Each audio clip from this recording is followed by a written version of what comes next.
I am delighted to welcome you to our first event of the semester and back to the Walsh Family Library, which has become such a wonderful space for Jewish art and Jewish history and Judaica. And I am particularly delighted to welcome students who might be this year's new cohort of the Wertheim Fellows in Jewish Studies. Anybody who is a Wertheim Fellow, raise your hand or stand up so we know who you are. No, two. There are a few of you. Okay, and here. Okay, great. So again, welcome to Fordham. Since the Henry S. Miller Judaica Research Room at the Walsh Library was inaugurated in 2022, it has served us as a space to celebrate Jewish art, and always in conversation with Fordham's Judaica collection, which if you had a moment to just glance at what we've done with this exhibit, you could see some of our artifacts. Today we gather for the opening of the largest yet, and we are always into expansion, but largest yet exhibit we curated at the Walsh Library. Guiding Hands for Sacred Scripts, Torah Pointers, Art, and Context. I did this sort of quick back of the head, not of the envelope, but of the head count, and we have over 100 pieces of art and artifacts on display. So I hope you'll appreciate them and how they interact with the magnificent collection of Torah pointers from the Barr Foundation around which this exhibit centers. As is our signature, we put these splendid pointers in conversation with our own collection of both Judaica and other items, and with examples of work by modern 20th century artists, Ben Zion and Mordechai Rosenstein, engaging with themes that touch on the very ideas behind the Barr Foundation collection, the Torah and art, expansive art, concept of art.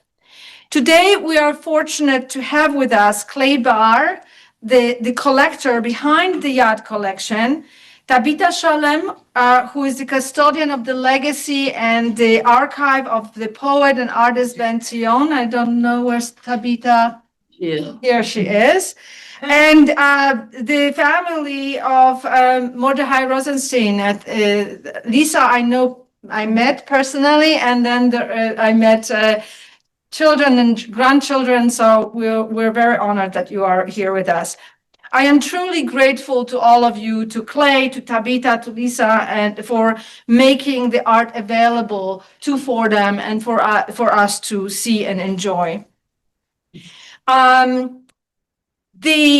The art, the exhibit spans 2 floors, so spend time. One is on the ground floor, the main gallery, and then the Henry S. Miller Judaica Research Room and the surrounding cases on the 4th floor. We worked intensely on this exhibit for months. The exhibit has been co-curated by Amy Levine-Kennery, a journalist, a professor of journalism, and curator of art herself.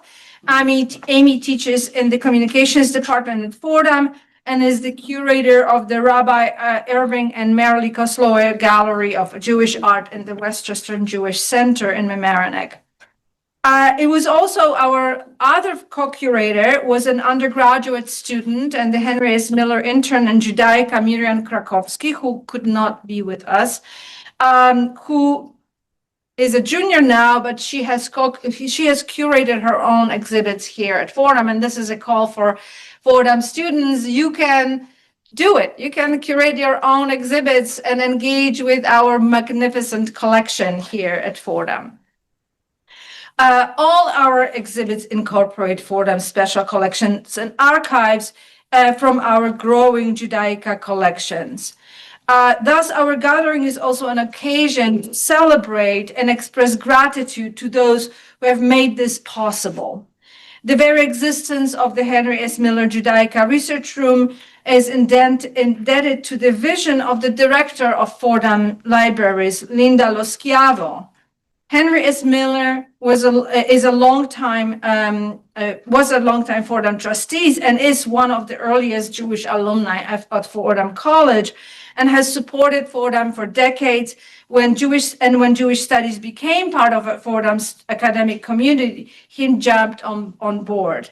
Bringing Jewish art to campus is made possible by Hadassah Weiner, a member of our center's advisory board, who created an endowed fund, the Hadassah Weiner Fund for Jewish Art at Fordham, assuring that Jewish art will continue to have presence at our university. But there is much more that goes behind the scenes to make these exhibits and our current events possible. And I want to express my deepest gratitude to the librarians of the special collections who are not with us today, the inimitable and wonderful partners as they are, Gabriela Di Melio and Vivian Shen. They interact with all of our students. They help mount the exhibits, make sure that everything happens on time, and all the errors are mine that you find, and you can direct them at me. Vivian deserves special thanks for her work on the book display and formatting of the labels. My immense gratitude goes to Siobhan Verletza, who does so much of the invisible, although you can see visible, work that allows us to gather and enjoy our company and food. So thank you, Siobhan, for all you do. I want to introduce to you a person who you'll see this semester, Alex Gruber. Where is Alex? Whom welcomed you downstairs. He is this year's Vartan Professional Development Fellow. So we'll see him at our events more this fall. Finally, I want to express my gratitude to all of you who are here, who have come here in person, who are joining us online, and who have been such faithful members of our learning community. So now I want to turn over the podium to Amy, who will say a few words about the exhibit, the idea behind it, and introduce some other.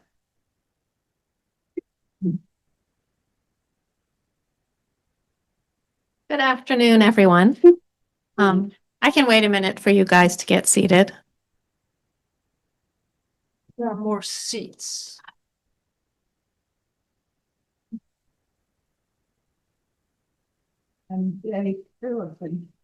Okay, so good afternoon and welcome to Fall at Fordham. I'm Amy Levine-Kennery. As Magda said, I'm a journalism professor here and a member of the Council of American Jewish Museums and a co-curator of this exhibition. From the first time I attended one of her programs here, I have been an admirer of Magda Teter. Yeah, sorry about that. It should not have happened. Is the mic working? Can you hear me? Oh, no. Sorry, we're having a little. Hello? Excuse me. Now,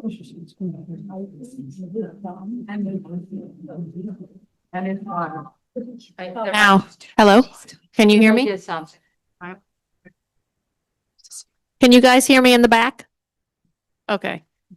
So as I was saying, from the first time I attended one of her programs here, I've been an admirer of Magda Teter and all that she is doing at Fordham and for academia and historical and historiographical conversation in general. And before I continue, I just want to give a shout out again to our intern Miriam, who is a keen and thoughtful contributor, an intrepid commuter, and a general good-natured and very bright young woman. So I'm sorry she's not here today, but she'll probably be at another one of our events. So when we talk about yads and the hands that hold them, male, female, and non-binary hands, we think about what pointing to and also revering lettered and sacred scrolls means. So when I read Torah and hold a yad, I am made more aware, even more so now, of the elevation that a yad brings to the experience, the practice, the ritual, and the continuum. This act is a reminder of the holiness of the text and a practice that in itself sanctifies the parchment and the scribed letters. Each word, each syllable, each pasuk becomes more meaningful, more deliberately followed, and more celebrated by the beautiful yads that are ushering our voices to share. Along with these yads are other works that Magda, Miriam, and I realized would complement and celebrate the intention of this exhibition, to show us what these guiding hands and sacred texts have in common, aside from the obvious, which is our human hands that have rendered these sacred texts and material culture into existence. Enter our tandem exhibitioners of blessed memory, Ben Zion and Mordechai Rosenstein. Each had a different art style, and each celebrated the importance and wonder of our hands to Jewish practice. Ben Zion did this through painting and sculpture, and Rosenstein through his commitment to hiddur mitzvah and beautifying a ritual. With each, their personality and commitment to the Jewish story emanates from the works. Their awareness of the human hand and its role in sanctifying the mitzvah jumps out of their work. We hope that our curation only helps to underscore their respective life's work and attention to the yads. I'd now like to wish you all a Shana Tova and introduce first Tabita Shalem, the overseer of the Ben Zion collection, and then Lisa Rosenstein, the daughter of Mordechai Rosenstein, to say a few words about these artists, whose work we are pleased to show in our fourth floor gallery, in tandem with the Clay Barr Foundation's Yad collection on the first floor. Tabita.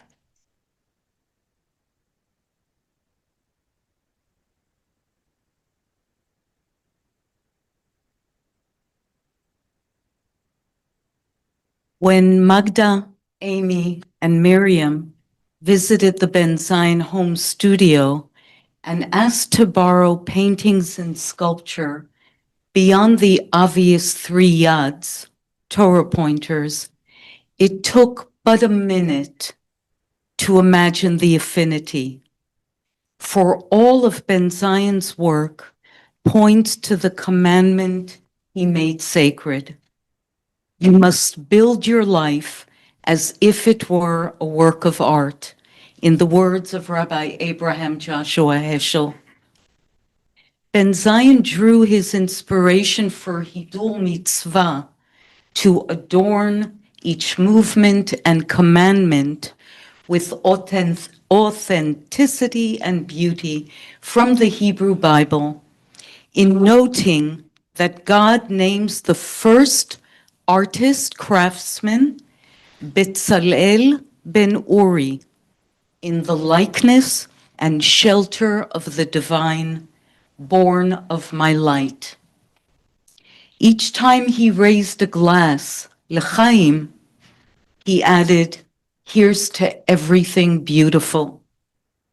How fitting that this exhibition opens as we approach the turning of the season, the opening of transformation, which is the meaning of the Hebrew Rosh Hashanah. May it remind us to turn towards everything that holds beauty and awe. Shana Tova.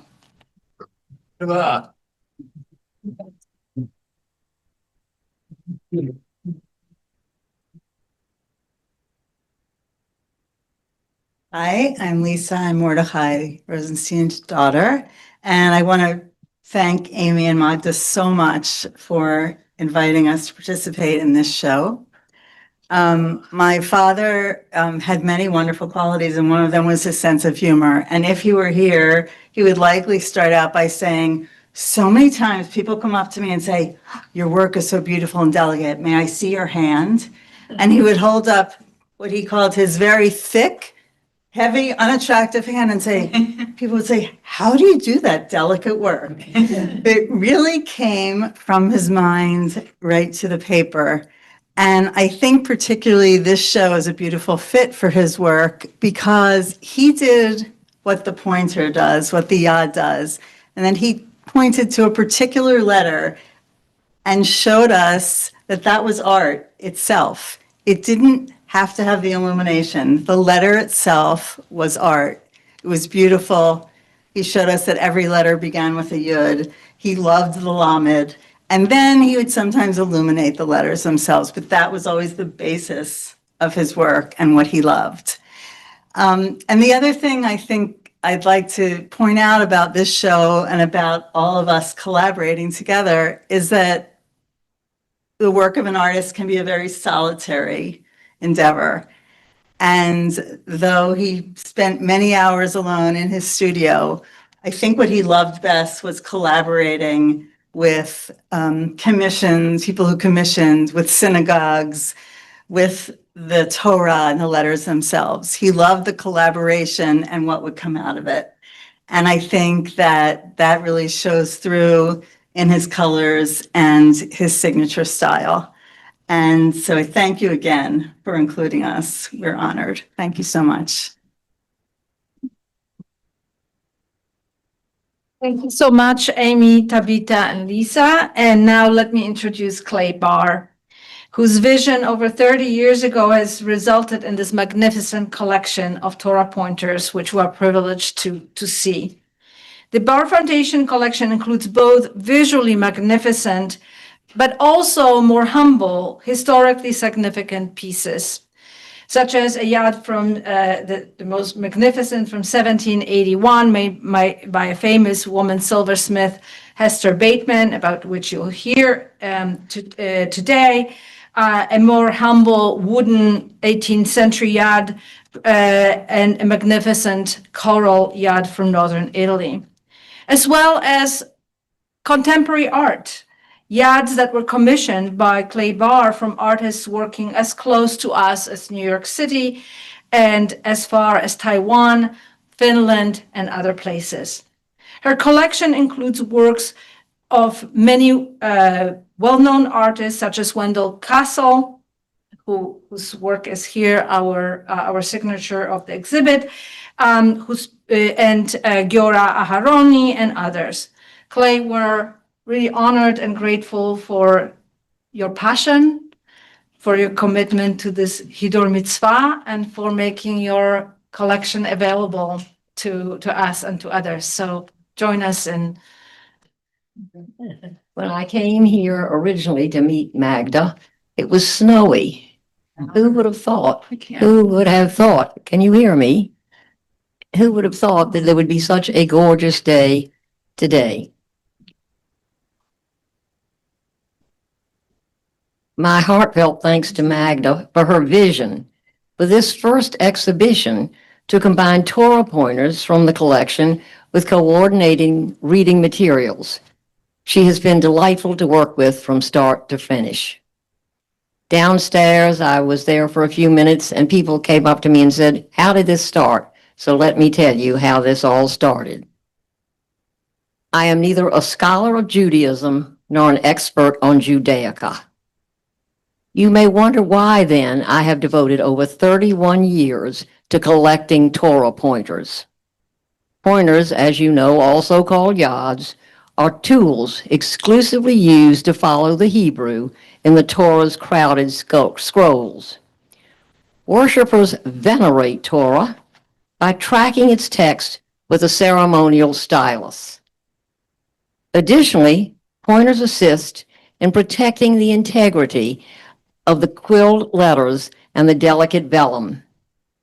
Every yad refers to, exalts, and preserves the memory of my beloved husband, J. Barr. Each singular yad that comprises the Barr collection celebrates J's spirit, and my hope is that these yads will carry his legacy far into the future. Jay was an acquirer of beautiful objects, and I delighted in sharing his connoisseurial zeal. Together, we travel the world, discovering galleries, exploring workshops, meeting artists, and thrilling through auctions as we quested after treasures ranging from Flight and Bar Worcester porcelain to bronze lions and more. In the winter of 1994, during the final phase of his illness, Jay dedicated 2 Torah pointers to his lifelong synagogue congregation Bethel in Norfolk, Virginia. One was in memory of our beloved mothers, and one honored our adored cousins, the Barrows, one of whom my best pal, business partner, dearest friend, is here with me today and has been very involved in putting this collection together. Many a craft show has she gone to with me. Building among these seminal pieces has brought me solace, as Jay's verb pervades the very mechanics of artistic selection. In my artistic selection, there is research, pursuit, curation. These were consistent rhythms of our marriage, as family and benevolence were among Jay's sustained priorities. How fitting, then, that the extensive body of yads initiated from Jay's own generosity. How resonant that the catalyst of the Barr collection, a monument commemorating his name, was sparked by Jay's own tribute to loved ones. My inspiration to memorialize Jay with Torah pointers arrived as an epiphany, sudden and whole. Establishing a vision for the collection, however, required several years of experimentation. Initially, I emulated Jay's precedent by favoring antique traditional Torah pointers. As you have heard several times, yad means hand, and in Hebrew, and the majority of my early purchases are anatomically literal and have a hand with a pointing finger. Sorry, we're getting out of order here. Hold on one second. Where's page 4? Page 4. See if wait a minute, I think I have it. Hold on one second, folks. My damaged hand is not helping much. Here it is. Many were precious metals or wood by English or European artisans active in the 18th and 19th centuries. Acknowledging the uniformity of these acquisitions meant questioning my own preconceptions about Judaica. Was I justified in treating antiquity and quality as synonymous?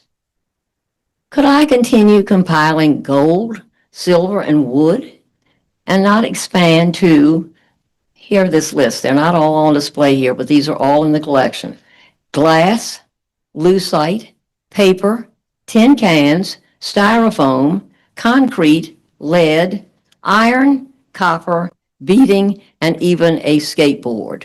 The skateboard is here for you to see.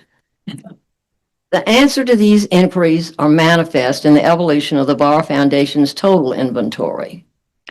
Gradually, I devoted myself to championing living artists, to supporting the production of modern Judaica of the highest caliber, challenging makers to elevate yads from embellished ritual objects into genuine artworks. Scripture does not mandate criteria for Torah pointers. There is nothing in the Torah that relates to what a Torah pointer should look like. And so when commissioning a new yad, I encourage the sculptor, the jeweler, the designer, the furniture maker, the wood carver, and the glass blower to channel their full inspiration into their piece. For me, the most meaningful outcome of the emphasis on individual expression is the previously cited diversity of materials.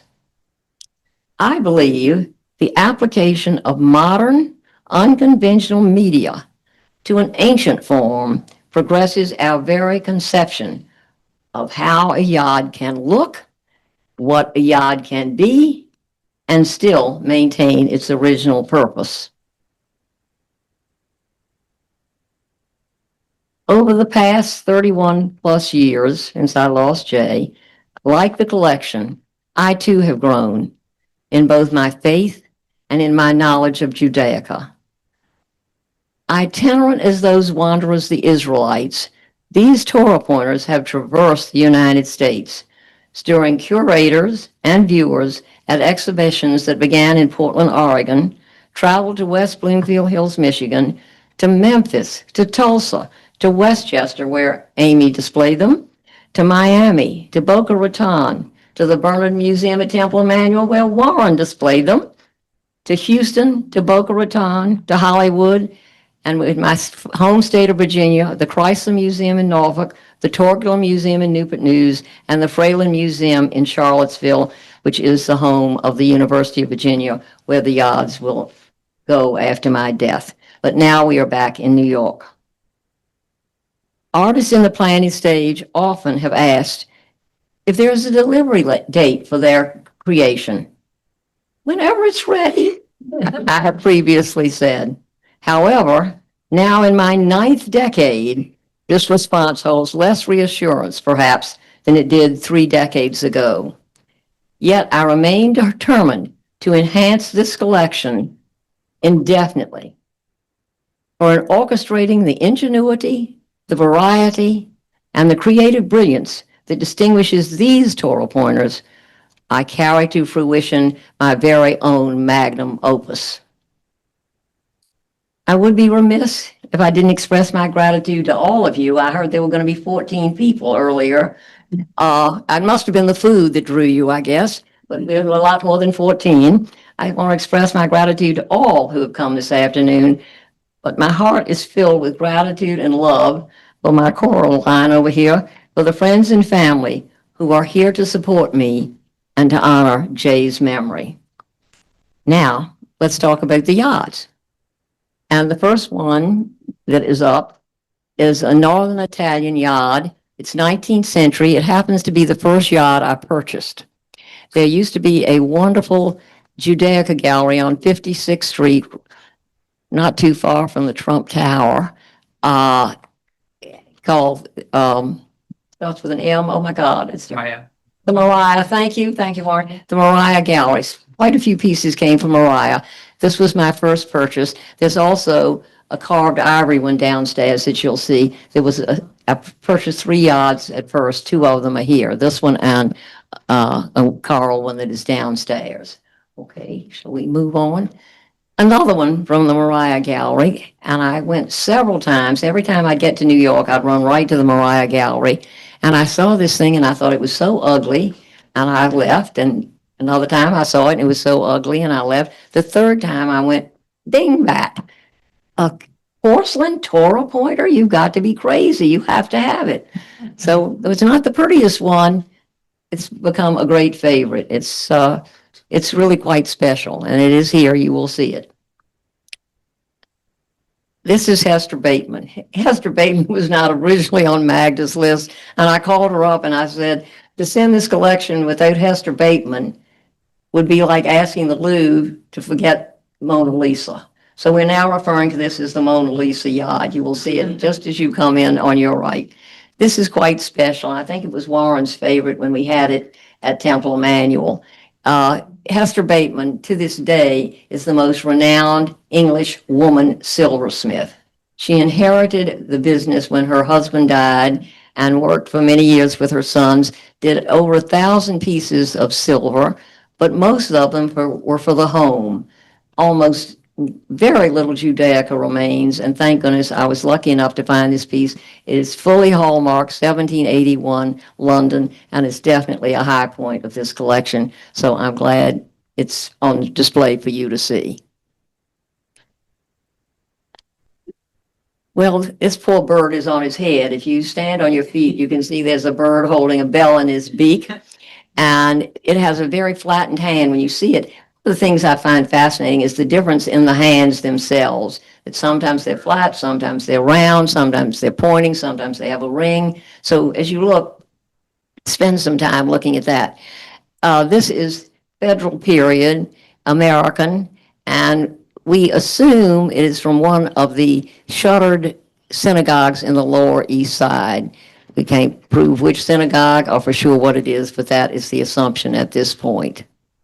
Okay, this is the largest yard in the collection. It's from Afghanistan, and it is encrusted with coral and turquoise.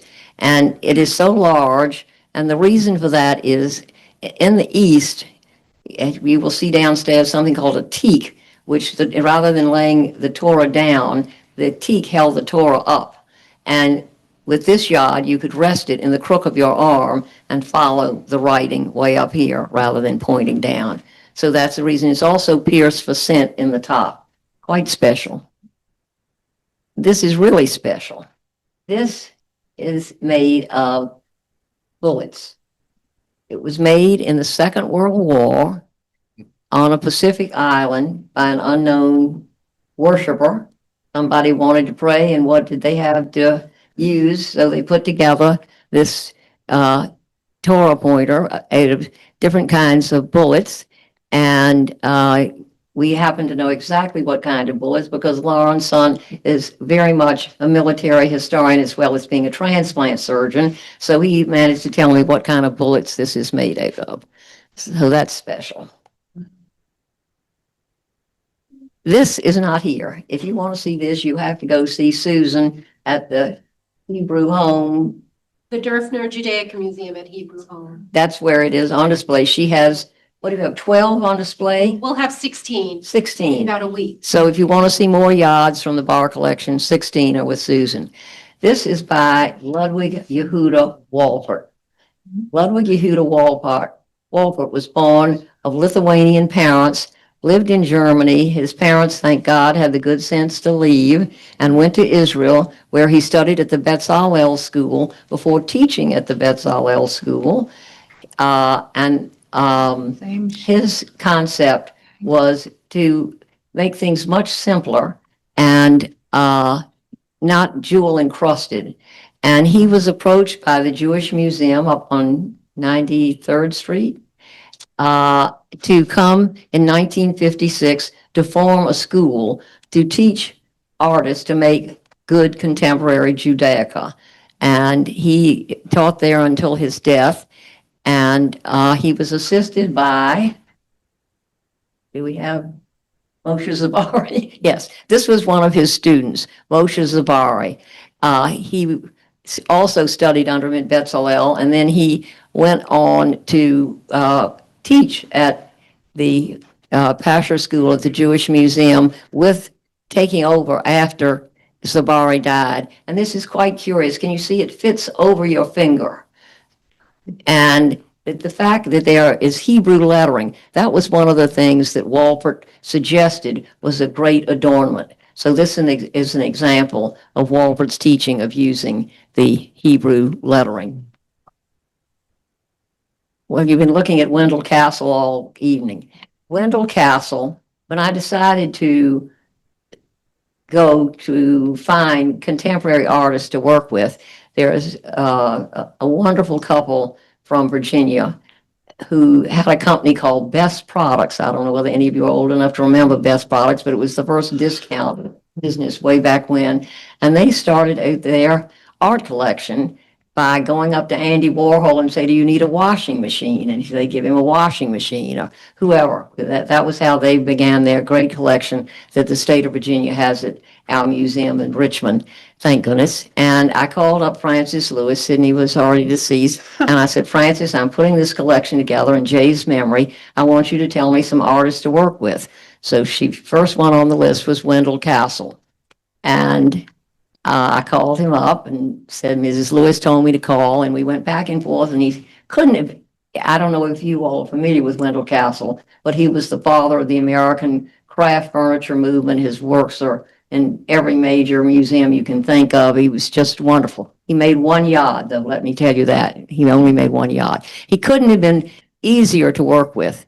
And finally, after about a year and a half back and forth, what am I going to do? He said to me, you know, Clay, I'm a furniture maker. I'm going to make a table. I'll put a hand on it and we'll put a yod in it. I said, Wendell, what a great idea. And so he did.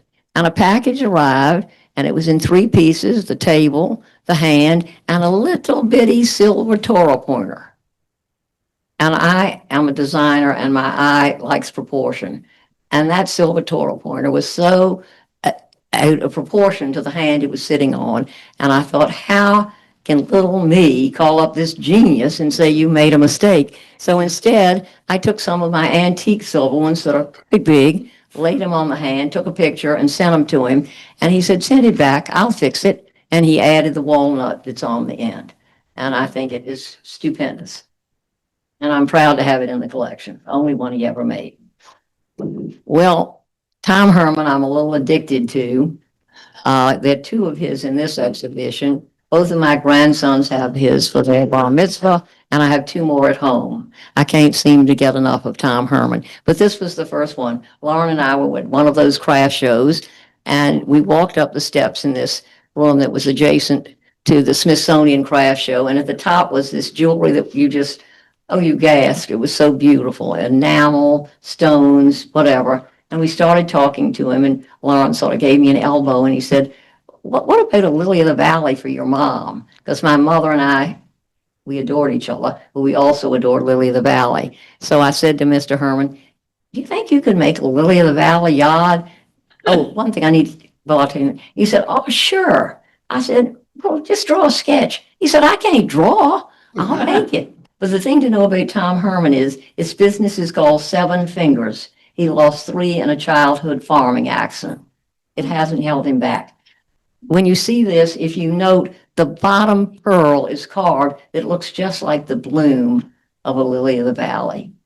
It is just painfully gorgeous. It's just too wonderful. And so is he. Here's the skateboard. I was at lunch one day with a group of ladies, something I try never to do, but every once in a while it happens. And I met this woman who said her son was a wood carver. And I said, you think he'd like to make a Torah pointer? She said, well, I don't know. I'll ask him. So I gave him my card. And I said, if he's interested, tell him to give me a call. So the phone rings and I say hello. And this darling voice says, hi, I'm Spencer Tinkham. I don't know what a yard is. I said, come see me. I have lots here. He came. We spent a couple of hours chatting away. He likes to work with discarded things and driftwood and whatever.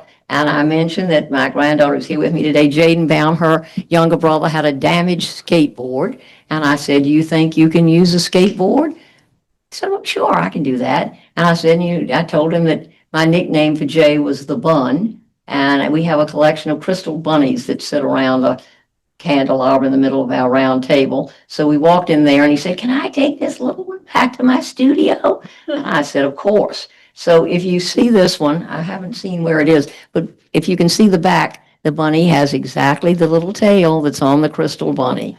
It is just, I think it is so amazing that an old skateboard could come out to something so wonderful. And he is so excited that his work has been in all these museums and is destined to end up in a museum and is on the road. He's just a lovely young man, and his ability is just growing by leaps and bounds. Toby Kahn, who many of you may know Toby's work, I met him at a dinner party shortly after I started the collection, and he said, oh, you must come to Queens to my studio. And I said, okay. So one Sunday morning, I got in a taxi and went over to Queens and got to his studio, and he had a table almost the size of this open space, this huge table full of stuff that he'd gathered on walks in the woods. And I went over and I picked up 1, 2, 3 pieces. Can you see the 1, 2, 3 pieces that I handed him? And said, here, make a yard. And he has glued them, obviously, painted them. And I think it's absolutely wonderful. And there's more of his work on display here as well. Annika Smulovitz. I have 2 of her works. One of them I can't let go on the road because I love it so much I can't seem to separate from it. But this one is special in its own way. It is a compilation of graduated 19th century mother-of-pearl buttons. The point is a massing of darning needles, and her name for it is in honor of our matriarchs, based on the theory that in the Jewish world, women were not allowed to read from the Torah, but what they did in the home, preserving the rituals, having the holidays, caring for the children, having endless children, we might add, was what kept the religion alive. So it's the matriarchs who have kept the religion going. So that was her thinking, and I find it special. This is one of the newest in the collection. It is the newest in the collection. There are 3 Holocaust yards that are right down here, and please don't miss them. Lauren and I, once again, were at a craft show, and we saw this woman. She had these earrings that were rectangles of plastic with a little scratching on them. And I said to her, do you know what crystal knocked is? And she said, well, sounds vaguely familiar. I told her what crystal knock was, which I assume all of you know, that it was the night of the broken glass when all the Jewish institutions were sacked, so to speak, leading up to the Holocaust. And she said, oh, well, I live in Raleigh, North Carolina, which is the home of the North Carolina Museum of Art, which when I started this collection, North Carolina and Minnesota museums were the only 2 non-Jewish museums that had any Judaica. So hats off to them. Others have followed, but they were the first 2. Anyway, she said, I'll go back to the museum and what have you. She did sketches. She went back and forth with us for rather a while, but I think it has turned out to be quite spectacular and just so meaningful. This is by a woman by the name of Linda Gisson, who was an artist in Virginia. She started out in Richmond, but ended up in Norfolk until her death. And this was commissioned by Lauren for me. I knew nothing about it. It was a gift. It is Rachel weeping for her children. And this is based on the first Holocaust memorial in the state of Virginia, which was commissioned by the Catholic bishop of Richmond. Catholic and Jews, here we go. So his name was Bishop Sullivan, and he was very involved with the Jewish community. The one that it's based on is outside the basilica and is quite huge, but obviously the yacht is very reduced. And then Lauren asked her to include the chain that recalls the concentration camps. And it's quite wonderful and also out there. And our last Holocaust yard, which I'm so glad you can see both sides of, is by a woman by the name of Marjorie Simon. I was taken to Marjorie's studio by a lovely one-time gallery owner from Philadelphia. And he had all this little bitty jewelry laid out and these little enamel houses. It looked sort of like they could be the hotels in a Monopoly game. And I thought, oh dear, I'm only on the 2nd floor. Can I jump out? What do I say? Because there was nothing I liked. These little buildings were left from an exhibition that she had done that was about the imprisonment of people for their beliefs, including the Jews in the Holocaust and the Japanese Americans right here at home. And I said, oh, you know, very meaningful. And then I turned my head toward the window, thinking about that jump, and I see what looks like a watchtower from Auschwitz. And I said, have you ever thought about doing a Holocaust yard? She said, I wouldn't know what to do. I said, we'll figure it out. At that time, my daughter was head of the Holocaust Commission, which she was for 12 years in our part of the country. And as much for her as for the fact that this was needed for the collection, I wanted to do a Holocaust yard. So we spent a lot of time on this, 2 years to be exact.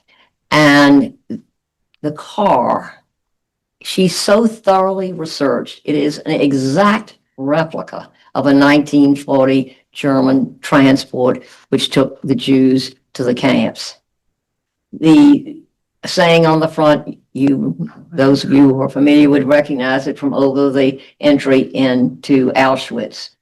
And she wanted to put a piece of onyx at the bottom. I said, Marjorie, it is so heavy, we have to do something else. So she found this wonderful cornelian, thank you very much, wonderful cornelian at 84. One of the things I don't remember are names, cornelian. And that's wonderful for what it is. But I said, you know, you're really an enamelist. We haven't used your talent at all. So on the back, it's a triangular base. On 2 sides, you will see there's this wonderful vine. And at the bottom, the leaves are brown because the Jewish people were almost dead, almost out of here. And then gradually, as it climbs to the top, we came back to life and it's green. And I think it's just wonderful.